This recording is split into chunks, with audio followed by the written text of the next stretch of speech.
Hello everyone, welcome to another simple tutorial of Understand. So in this tutorial I'm going to show you how to make a control panel shortcut on your Windows desktop.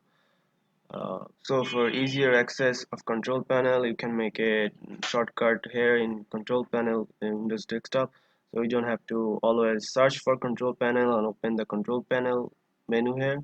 So I'm going to show you how to make a shortcut of control panel.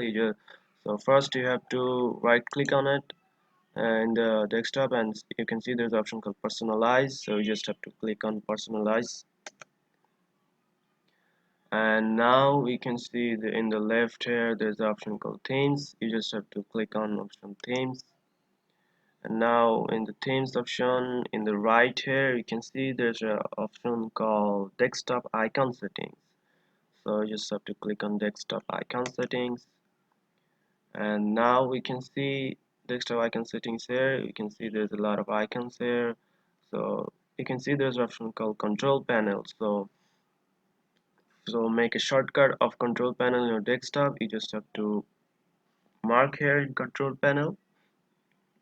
So just mark here in control panel, and you have to click on apply and OK. So you can see there's a lot of another option of icons here. So you can choose any of the mark or any of the things. You can later find out how to do this. So you just have to mark the control panel here and apply and OK.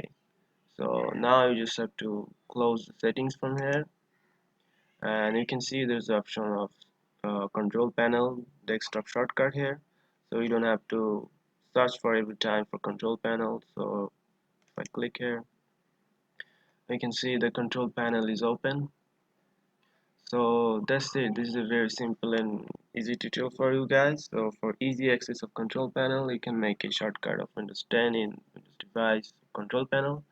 So hope you find this video helpful. If you like this video, please subscribe to my channel, and thanks for watching.